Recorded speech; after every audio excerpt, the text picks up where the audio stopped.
Day 18, Mind and Body Renewal with Take Back the Table. Focus on the positive. It's an exercise in surrender, really. If you've ever read the story of Joseph or Shadrach, Meshach, and Abednego, then you know that sometimes things just go wrong. But it's because we don't see the end result of all the trials yet.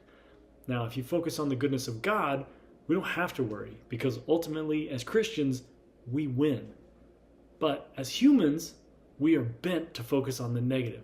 So in order to counteract our bent negative self, science says that we must put forth 3 times as much focus towards the positive than the negative. So breathe deep and enjoy the journey, because it's messy. Your mind works similar to a garden in this regard. An unattended garden, your mind, will yield weeds, negative thoughts, quicker than you think, and you don't have to do anything for them to grow out of control, resulting in a chaotic mess. On the other hand, flowers, positive thoughts, need a much higher effort or care, mind management, to flourish. And if you've ever been to a botanical gardens, you'll start to see that beautiful mind from a totally different perspective now. It's crucial to train ourselves to counter negative thoughts with positive ones, especially as you walk through the journey of healing from digestive diseases. These negative thoughts can drain your energy, but intentionally shifting your focus to the positive is like new blood to give you new life. Science says that if we use the simple technique of focusing on the positive way more than we focus on the negative, that it will help to balance the energy in our brain and build perseverance through the hard stuff.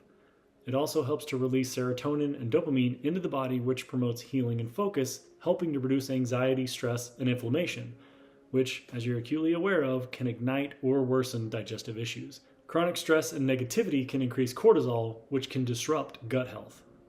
The Bible tells us to take control of our thoughts because they shape our lives.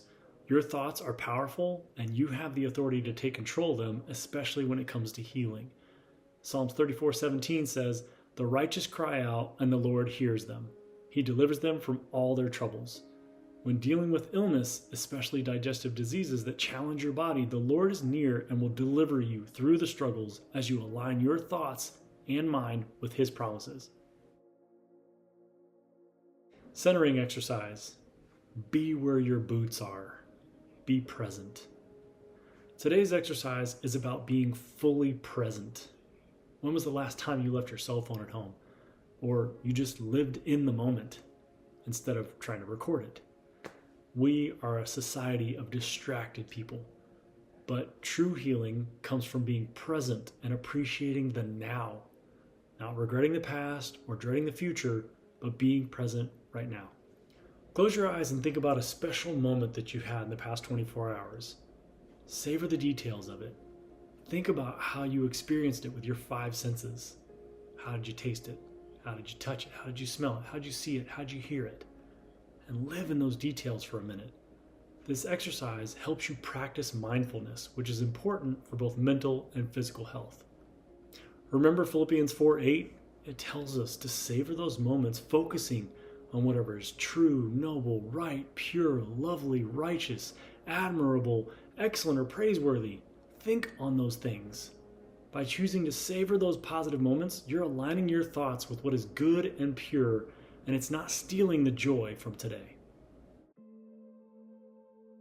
Step 1, be still. Gather awareness of your negative thoughts in regards to your healing journey. Now, it's easy to slip into statements like, I'm never going to get better, or this disease is too hard for me to deal with. Recognize these thoughts. Acknowledging them is the first step in overcoming them. 2 Corinthians 10:5 says, take captive every thought and make it obedient to Christ. When you notice these negative thoughts creeping in, remember that you can take authority over them. This is a step towards taking control over the emotion tied to your healing process. Step 2, the breakdown. Reflect on negative thought patterns that you've had and then answer or draw the answers to these questions. Do you often feel that healing is impossible or that you're defined by your disease? Are you seeing your situation as hopeless instead of being a stepping stone towards an extraordinary comeback? Do negative comments that others make about you shape your life? Recognize where the negativity is creeping into your life. Are you pessimistic about your digestive recovery? Identify where you can bring more positivity into your thoughts and practices. Step 3, renew. Negative thoughts don't always become toxic thoughts, but when they linger, they can. Think about your worst case scenarios, but limit it to only a few minutes. And once you've gotten a good 360-degree view of how things can go, immediately counter each one of those negative thoughts with 3 positive ones. This process helps to break down the cycle of negativity. It's just practice. It's just more good in than bad, and it'll begin to make progress. Much like your 4 days of good working out is better than the 3 days that you're not working out of the 7 days of your workout plan. So more good in, less bad. Step 4, go. For today's step, I want every time you experience a negative thought to acknowledge it and then counteract it with 3 positive thoughts, even writing them down if that helps. This can be things as simple as things you're grateful for, simple things, things you're proud of in your healing process, steps that you've accomplished, or nourishing your body in healthy ways. Whatever it is, acknowledge those 3 positive thoughts and maybe write them down. For me, my easiest one is to go to thoughts of my children. I'm so thankful and grateful that I have amazing children. Sure, they're crazy, but they're amazing. And then I also have a bonus of an amazing wife. Those are my easy go-tos. Every time I have a negative thought, I just think about my 3 kids and my wife. So find what that is for you to give your brain an easy out away from negative thoughts and towards positive ones. Food action step for the day, another delicious meal. This one's garlic shrimp and zucchini noodles. Check out the recipe below and enjoy. Fitness action step for today, day 3 of your 7. It's a rest day, but we'll get back at it tomorrow. But movement is always good, so a bike ride or a light walk might help with any muscle soreness that you're having. Reminders for the day, focus on having that positive mindset 3 times as much as having a negative one. Be where your boots are. Be present. Be here right now. Be with those around you. Be in this moment. Set a reminder to go off on your phone every hour for 7 to 8 hours so that you can remind yourself to be present. Look around.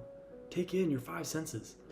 And then do your quiet time today if you haven't already spent time with God. Today is the best day of your life. You may not believe that, but yesterday's gone. We don't know if we'll be here tomorrow. So today is it. Today is the best day of your life as far as we know. So be in this moment. Be present. That's why they call it that. It's a gift. And I'll see you in day 19.